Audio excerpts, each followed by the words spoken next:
الحمد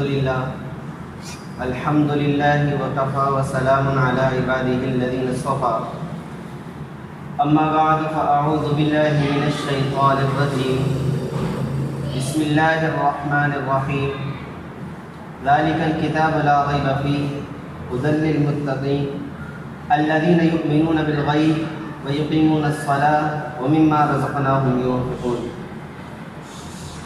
صدق الله مولانا العظيم وصدق رسوله النبي الكريم ونحن على ذلك لمن الشاهدين والشاكرين والحمد لله رب العالمين اللهم صل على سيدنا محمد وعلى آل سيدنا محمد وبارك وسلم اللهم صل على سيدنا محمد وعلى آل سيدنا محمد وبارك وسلم اللهم صل على سيدنا محمد وعلى آل سيدنا محمد وبارك وسلم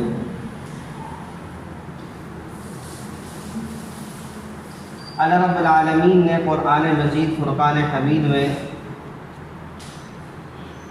جا بجا اپنے اس قرآن مجید کی تعریف فرمائی ہے اور اس قرآن کو بڑا ہی عظیم مرتبے والا، شرف والا اور رحمت والا قرار دیا ہے۔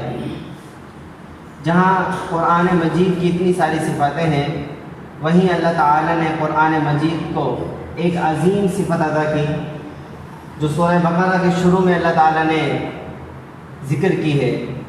قرآن کی ابتدا ہے ترتیب کے اعتبار سے، قرآن کی ابتدا ہے ترتیب کے اعتبار سے اللہ تعالیٰ نے سورہ بقرہ کے اندر وہ ڈال دی۔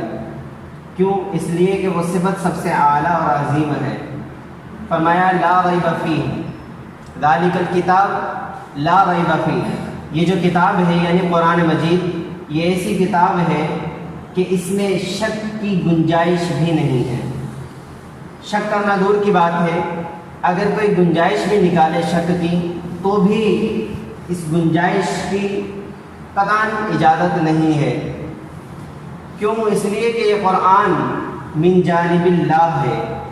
من جانب اللہ یعنی اللہ تعالی کی طرف سے حضور علیہ السلام پر اترا ہے، اور جب یہ اللہ تعالیٰ کی طرف سے حضور علیہ السلام پر اترا ہے تو لانے والا بھی جبرائیل ہے، بھیجنے والا اللہ ہے، جس پر آ رہا ہے وہ محمد الرسول اللہ ہے صلی اللہ علیہ وسلم، جس کی طرف سے آ رہا ہے وہ بھی خالق کائنات کہ جو اصدق القائلین ہے، جس کے کلام کے اندر کوئی شک نہیں ہو سکتا، وہ سچا ہے۔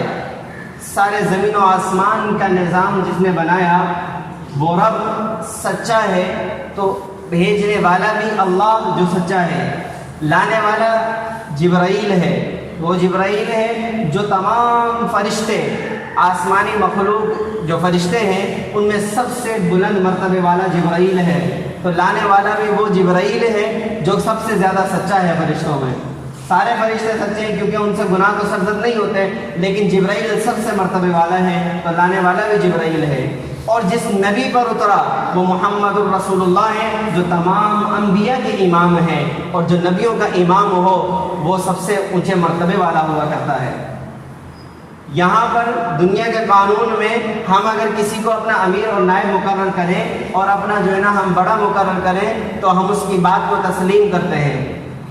اگر وہ کوئی فیصلہ کر دے تو ہم اس کے فیصلے کو کیا کرتے ہیں؟ قبول کرتے ہیں۔ کیوں؟ اس لیے کہ ہم نے اسے کچھ صفاتوں کی توفیل ہم نے اس کو جو ہے نا یہاں پر اس سیٹ پر بٹھایا ہے کہ ہم جو ہے نا اس سے کچھ مطالبہ چاہتے ہیں کہ وہ ہمارے لیے کوئی اچھا فیصلہ کرے گا۔ تو یہ تو دنیا کا ایک بندہ ہے جس کے مطابق ہمارا ذہن کام کرتا ہے کہ یہ سچا ہے۔ مختلف قسم کے لوگ جب مشورہ کرتے ہیں تو مشورے میں بات طے ہوتی ہے کہ ہاں فلاں بندے کے اندر سچی صفاتیں ہیں، تو جس کو اللہ نے مقرر کیا وہ محمد الرسول اللہ ہے، تو اللہ سچا، لانے والا سچا، تو محمد الرسول اللہ کیسے جھوٹے ہو سکتے ہیں؟ نعوذ باللہ، وہ بھی سچے۔ تو قرآن جو اترا ہے تین ہستیوں سے آیا ہے، وہ قرآن کیسے اس میں شک ہو سکتا ہے؟ اس لیے فرمایا ذالک الکتاب لا ریب فیہ، کہ یہ ایسی کتاب ہے کہ اس میں شک کی گنجائش نہیں ہے۔ شک تو دور کی بات ہے، شک کی گنجائش اس کے اندر نہیں ہے۔ جو شک کی گنجائش نکالے گا وہ ایمان سے خارج ہوگا اور کافر ہو جائے گا، جو شک کی گنجائش نکالے گا۔ اب فرمایا کہ اس کتاب کے اوپر کون عمل کرتے ہیں؟ سب کے ذہنوں میں یہی بات ہے کہ جو مسلمان ہیں وہی اس کتاب پر عمل کرتے ہیں، لیکن اللہ تعالیٰ نے مسلمانوں کی کچھ صفاتیں بیان کی ہیں، کہا کہ صرف مسلمان نہیں، وہ مسلمان کیسے ہونے چاہیے؟ وہ ہمارے جیسے نہیں کہ نماز کا موقع ملا تو پڑھ لی، نماز کا موقع نہیں تو بس جانے دو۔ ہاں، کتنی نمازیں ہم سے نکل جاتی ہیں ہماری کوتاہیوں سے، ہماری لغزشوں سے، ہماری خطاؤں سے، کہ ہم بالکل بھی دھیان نہیں کرتے اس بات کی طرف کہ ہمیں اللہ پکارتا ہے، بظاہر مؤذن پکارتا ہے، لیکن صدا کس کی ہے؟ میرے رب کی ہے۔ ہم نمازیں چھوڑ دیتے ہیں، ہم سے تلاوتیں چھوٹ جاتی ہیں، ہم سے رمضان کے اندر کوتاہیاں ہو جاتی ہیں، ہم روزے چھوڑ بیٹھتے ہیں، اور بہت ساری چیزیں جو ہم نے کرنی چاہیے مسلمان ہونے کی حیثیت سے وہ ہم نہیں کرتے۔ تو اللہ تعالیٰ نے ان مسلمانوں کی کچھ صفاتیں بیان کی ہیں تاکہ وہ مسلمان ہمارے اور آپ کے جیسے نہیں، وہ مسلمان کیسے ہونے چاہیے؟ جو اس قرآن پر عمل کرتے ہیں۔ الذین یؤمنون بالغیب، اب یہ بات تو تقریباً سب کے اندر مسلمانوں میں پائی جاتی ہے کہ وہ بندے کی چیزوں پر ایمان لاتے ہیں، مثلا جنت پر ان کا ایمان ہوتا ہے، جہنم پر ان کا ایمان ہوتا ہے کہ اللہ تعالیٰ نے برحق پیدا کی ہیں، مرنے کے بعد زندہ ہونے کا ان کو پتہ ہوتا ہے، قیامت کے قائم ہونے کا ان کو پتہ ہوتا ہے، وہ اس کی تصدیق کرتے ہیں، ہے کہ نہیں؟ تو مسلمان تو ان چیزوں کی تصدیق کرتے ہیں، لیکن کوتاہی کدھر کرتے ہیں؟ یہ تو غیب کی چیزیں تھیں۔ مسلمان تو ہوگا ہی تب جب ان غیب کی چیزوں پر ایمان لائے گا، جنت پر جس کا ایمان نہیں، جہنم پر جس کا ایمان نہیں، اور بعد والی چیزیں جو مرنے کے بعد ہوں گی اس پر اگر اس کا ایمان نہیں تو وہ مسلمان نہیں۔ یہ گویا کہ شرط ہے مسلمان ہونے کی کہ ہم نے پچھلی کتابوں پر بھی ایمان لانا ہے، پچھلے پیغمبروں پر بھی ایمان لانا ہے، جنت جہنم ان سب پر ایمان لانا ہے، اور جو کتابیں گزری ان پر بھی ایمان لانا ہے۔ ساری باتیں جو توحید کی ہیں ان کو میں سائڈ پہ کرتا ہوں، لیکن ان سب پر ایمان لانے کے بعد کوتاہی کس میں کرتے ہیں مسلمان؟ اللہ مثلا اگر کوئی دہریہ ہے وہ اللہ کے بارے میں نعوذ باللہ کوئی عجیب اور غریب بات کرے کہ اللہ تو ہوتا ہی نہیں ہے، اللہ تو ہے ہی نہیں، اللہ کا وجود ہی نہیں ہے، تو میرے جیسا مسلمان بھی جو کم درجے کا ہے وہ بھی جو ہے نا اس بات پہ غصے میں آ جائے گا اور کہے گا کہ نہیں اللہ کیوں نہیں ہے، اور اتنا غصے میں بھی بعض لوگ آ جاتے ہیں کہ اس کو چھوڑتے نہیں ہیں کہیں کا۔ ٹھیک ہے، تو عام مسلمان کی بات ہو رہی ہے، لیکن کوتاہی کہاں ہو رہی ہے؟ مطلب یہ کہ ایمان اترا تو ہے دل کے اندر، لیکن ایمان کی جو صفاتیں ہیں وہ دل کے اندر نہیں اتری، نہ آپ جو اعضاء جوارح ہیں ان اعضاء میں اتری ہیں۔ اللہ تعالیٰ نے فرمایا کہ الذین یؤمنون بالغیب، یہ وہ لوگ ہیں، یہ وہ مسلمان ہیں جو غیب کی چیزوں پر ایمان لاتے ہیں، جو غیب کی چیزوں پر ایمان رکھتے ہیں۔ وَيُقِيمُونَ الصَّلَاةَ، کوتاہی کہاں ہے؟ نماز میں۔ کوتاہی کہاں ہے؟ نماز میں ہے، تاکہ یہ وہ مسلمان ہیں جو ہدایت پائیں گے کس سے؟ قرآن سے۔ ذَلِكَ الْكِتَابُ لَا رَيْبَ فِيهِ هُدًى لِّلْمُتَّقِينَ، اللہ تعالیٰ نے اس کتاب کو ایسا بنایا کہ اس میں کوئی شک کی گنجائش نہیں، اور یہ کتاب ایسی ہے کہ اس پر عمل کرنے والے ہدایت پاتے ہیں، اس پر عمل کرنے والے ہدایت پاتے ہیں، ہدایت کی چوٹیوں کو حاصل کرتے ہیں۔ لیکن یہ قرآن ہدایت بنے گا کس کے لیے؟ اللہ تعالیٰ نے 3 شرطیں بیان کی، اللہ تعالیٰ نے اگلی آیت میں 3 شرطیں بیان کی۔ الذین یؤمنون بالغیب ویقیمون الصلاۃ ومما رزقناہم ینفقون، پہلی شرط بیان کی کہ جو غیب کی چیزوں پر ایمان لاتے ہیں، میں بتا چکا ہوں کہ غیب کی چیزیں کیا ہیں۔ دوسرے نمبر پر جو نماز قائم کرتے ہیں، نماز، یہ قرآن کن کے لیے ہدایت ہے؟ نمازیوں کے لیے۔ یہ قرآن نماز پڑھنے والوں کو ہدایت کے راستے دکھائی گئی، ورنہ دیکھیں جو صرف مسلمان ہے نام کا اور اعمال سے دور ہے، نمازوں سے دور ہے، وہ کہاں بھٹکتے پھر رہے ہیں۔ ہمیں افسوس کے ساتھ یہ بات کہنی پڑتی ہے کہ بازار تو بھرے ہوتے ہیں، مسجدیں ویران ہوتی ہیں، ان مسجدوں کے ویران ہونے کا سبب مسلمان ہے۔ اس کی مسلمانی کا تقاضا یہ تھا کہ یہ نماز کا پابند بنتا، اس کی مسلمانی کا تقاضا یہ تھا کہ یہ نماز کو بعینہ حضور علیہ الصلوۃ والسلام والی نماز بنا کر پڑھتا، لیکن اس نے نماز کو ویسا بنانا تو دور کی بات، نماز کو چھوڑ دیا۔ تو اللہ تعالیٰ نے شرط بیان کی ایمان کے ساتھ، دوسری شرط نماز قائم کرنے والے، الذین یؤمنون بالغیب ویقیمون الصلاۃ، اور وہ مسلمان وہ ہیں کہ جن کو یہ قرآن ہدایت دیتا ہے، یہ وہ لوگ ہیں جو نماز کو قائم کرتے ہیں۔ ہاں، ایک نماز پڑھنے کا مفہوم الگ ہے، نماز کو قائم کرنے کا مفہوم الگ ہے۔ قرآن مجید میں جگہ جگہ نماز پڑھنے کا حکم نہیں آیا، نماز کے قائم کرنے کا حکم آیا ہے۔ اور نماز کے قائم کرنے کا حکم کا مطلب سمجھتے ہیں؟ نماز کے قائم کرنے کا مطلب یہ ہے کہ صرف نماز کو آ کے جو فرض ہے اس کو سر سے اتارنا نہیں ہے، نماز کو نماز سمجھ کے پڑھنا ہے جس اللہ کے نبی نے پڑھی ہے۔ اور وہ کیسی نماز ہے؟ اس کے آداب کی رعایت ہو، اس کے ارکان کی رعایت ہو۔ نماز کے آداب کیا ہیں؟ نماز کے جو اللہ تعالیٰ نے شرائط بیان کی ہیں، اللہ کے نبی نے بتلائی ہیں، وہ شرائط کیا ہیں، ان کو مد نظر رکھیں۔ نماز کے اندر کون کون سے ارکان ہیں کہ جن کو صحیح طرح ادا کریں گے تو نماز ٹھیک ہوگی، ایک بھی چھوٹا تو نماز نہیں ہوگی۔ تو یہ نماز کو ان ارکان کے ساتھ، ان آداب کے ساتھ ادا کرنا، یہ نماز کو قائم کرنا ہوتا ہے۔ ہم لوگ آداب کی رعایت نہیں کرتے، ہم لوگ ارکان کی رعایت نہیں کرتے، ہم نے تو جیسا بڑوں سے سیکھا ویسے پڑھتے چلے آ رہے ہیں، بس سیکھنے کے ہمارے کو ٹائم ہی نہیں ہے۔ کیوں؟ اس لیے کہ ہمارے پاس تو دنیا کے لیے ٹائم ہے نا، ہم نے سیکھا ہی نہیں۔ 3 دن کا اگر کوئی بول دے تبلیغی آ کر ہمیں کہ مولانا صاحب 3 دن چل دو، کچھ نماز روزے کے مسائل سیکھ لو گے، وہ کہتے ہیں کہ ہمارے پاس ٹائم نہیں ہے، 3 دن کون دے گا، ہمارے پاس گھنٹہ نہیں ہے، 3 گھنٹے نہیں ہیں۔ تو بھائی یہ جو لوگ ہیں تبلیغی آتے ہیں، یہ کیا فارغ ہیں گھروں سے؟ ان کے بیوی بچے نہیں ہیں، ان کے گھروں کے اندر جو نا پلنے والے ان کے ماں باپ نہیں ہیں، ان کے پیچھے جو نا ان کا کاروبار نہیں ہے۔ یہ جو 40 دن 4 ماہ، یہ جو پورا سال جو ہے نا اللہ کے راہ میں نکل جاتے ہیں، کیوں؟ دین سیکھنے کے لیے۔ اس لیے کہ ماحول کا بہت اثر ہے، ماحول نہیں ملے گا تو دین نہیں سیکھ سکتے، یا مسجد میں بیٹھ کے یا گھر میں بیٹھ کے دین نہیں سیکھ سکتے، ماحول میں نکلنا پڑے گا۔ مدارس ہیں، بچوں کے لیے مدارس ہیں، اپنے بچوں کو مدارس میں کیوں داخل کرو؟ اس لیے کہ وہ دین سیکھیں، نماز صحیح طریقے سے سیکھیں، قرآن صحیح طریقے سے سیکھیں۔ کیوں؟ اس لیے کہ اگر یہ قرآن صحیح پڑھیں گے، یہ نماز صحیح پڑھیں گے، تو والدین نے اگر اس کو پڑھایا ہے نا بار بار بھیج کر، نہیں بچہ جاتا، زبردستی بھی بھیجتا ہے، تو یقین مانے کہ کل قبر میں باپ اتر گیا، ماں قبر میں اتر گئی، تو یہ جو بچے پڑھیں گے نا صحیح ثواب سارا ماں باپ کو ملے گا۔ لیکن اگر غلط پڑھا نا تو قرآن خود لعنت کرتا ہے ایسے شخص پر۔ اگر قرآن غلط پڑھے کوئی شخص تو قرآن خود اس پر لعنت کرتا ہے، اور اس کے لعنت کا ثواب تو نہیں ہو سکتا، عذاب ہو سکتا ہے۔ تو جب خود کو ثواب نہیں مل رہا تو ماں باپ کو کیسے ثواب پہنچے گا؟ تو یہ قرآن ہدایت ہے ایمان والوں پر۔ وہ کیسے ایمان والے ہیں؟ جو غیب کی چیزوں پر ایمان رکھتے ہیں اور نماز کو قائم کرتے ہیں۔ وَمِمَّا رَزَقْنَاهُمْ يُنْفِقُونَ، اور بھی بہت ساری صفاتیں تھیں مومنین کی، ان کو بیان نہیں کیا۔ کیا چیز بیان کی؟ وہ چیز بیان کی جس میں زیادہ کوتاہی ہوتی ہے۔ کس چیز میں؟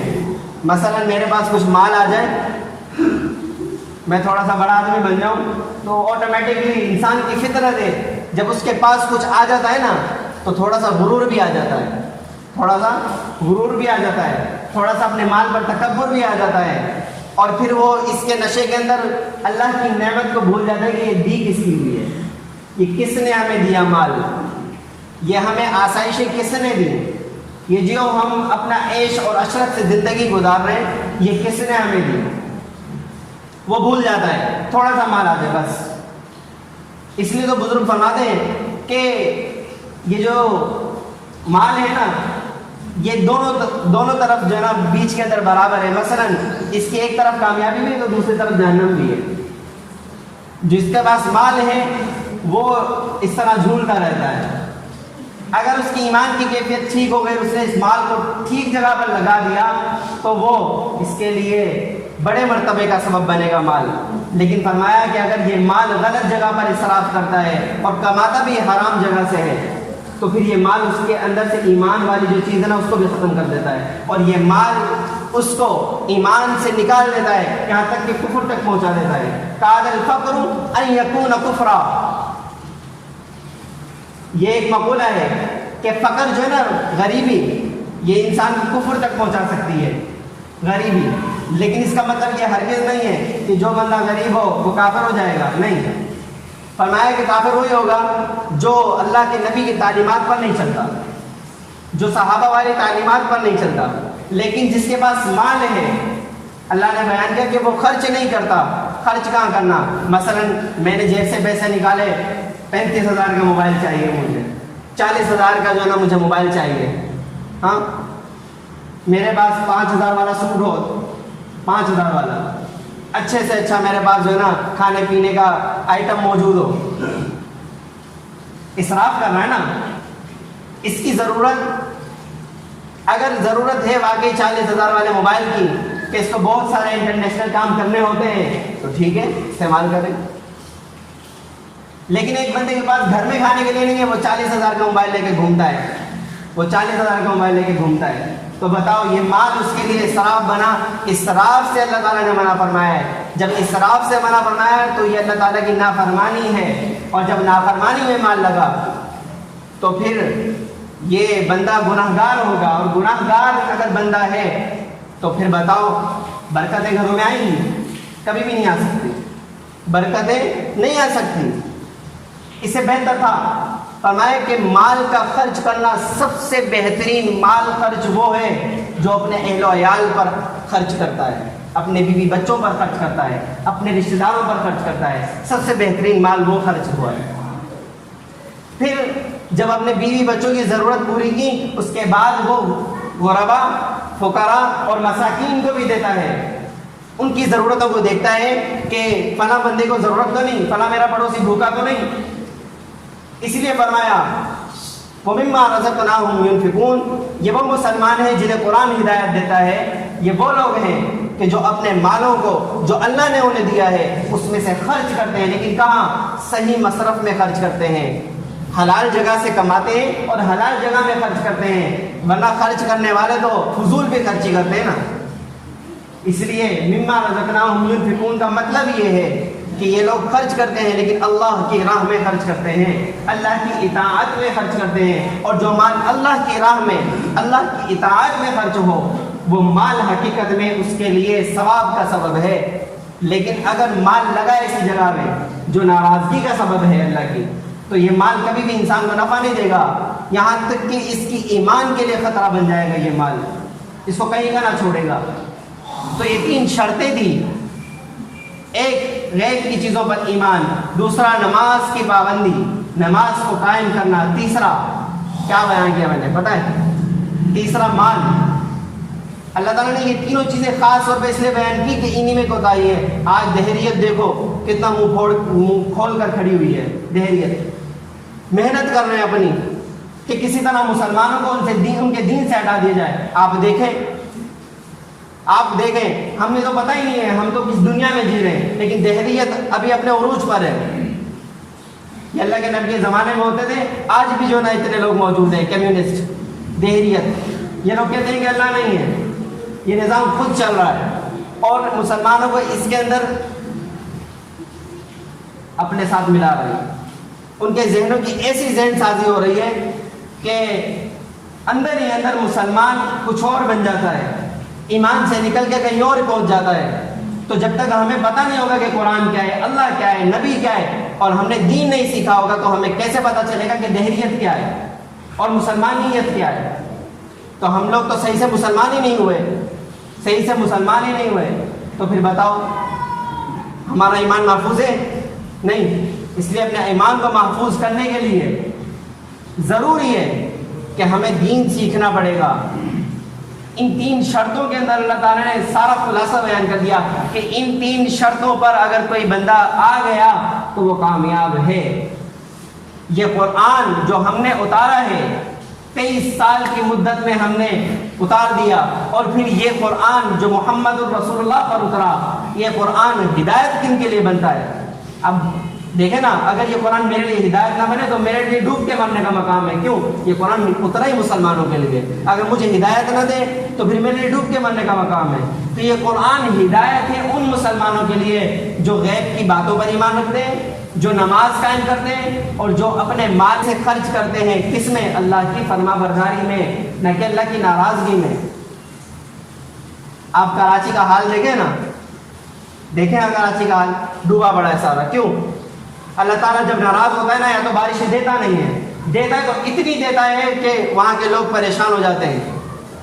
آج دیکھیں کیوں پریشان ہے کراچی والے؟ اس لیے پریشان ہے، بے حیائی عام ہے، مال کے فضول خرچ عام ہے، وہاں پر فضول خرچی عام ہے۔ تو اللہ تعالیٰ کا یہ اعلان ہوتا ہے، یا تو وہ کھڑی ہوئی فصلوں پر بارش کرے گا، تو یہ اللہ تعالیٰ کا اعلان ہوتا ہے کہ میں ناراض ہوں، مجھے مناؤ، یا پھر وہ بالکل بارشیں دے گا نہیں، گرمی زیادہ ہوگی۔ ہم بھی تڑپ رہے تھے نا کچھ دن پہلے کہ بارش نہیں ہو رہی، ہم نے کبھی دیکھا کہ ہمارے اعمال کیسے ہیں؟ ہم نے کبھی دیکھا کہ ہم کیسے ہیں؟ ہمارے اعمال اس لائق ہیں کہ اللہ تعالیٰ ہم پر جو رحمت کی بارشیں کرے؟ لیکن کس اللہ والے کے تو فعل جو ہے نا، ہم پر یہ رحمت کی بارشیں برس نہیں ہیں۔ لیکن کراچی والوں سے جا کے پوچھو، یہی بارش ان کے لیے زحمت بن گئی، یہی ان کے لیے عذاب بنی پڑی ہے۔ او گھروں میں اتنا پانی ہے، رہ نہیں سکتے، دوسری منزلوں پہ قیام کیے میں انہوں نے، گاڑیاں آدھی ڈوبی ہوئی ہیں۔ کیوں؟ یہی بارش ہے نا جو برس رہی ہے باہر، یہی تو بارش ہے۔ یہ ہمارے لیے رحمت بنی، ہمیں شکر کرنا چاہیے اللہ کا کہ اس نے ہمارا وہ حال نہیں کیا، ہمارے اعمال ایسے نہیں ہیں۔ تو بتانا صرف یہ مقصود ہے، جب مسلمان اپنی اصل حقیقت کو نہیں سمجھے گا تو اللہ تعالیٰ کی پہچان حاصل نہیں کر سکے گا۔ اللہ تعالیٰ کی پہچان حاصل نہیں ہوئی جو سارے اعمال میں سب سے بڑی چیز ہے، جب اللہ کی پہچان حاصل نہیں ہوئی تو بتاؤ ایمان محفوظ ہی نہیں ہے۔ ہمیں تو ایمان محفوظ کرنا ہے، اپنا اسلام محفوظ کرنا ہے۔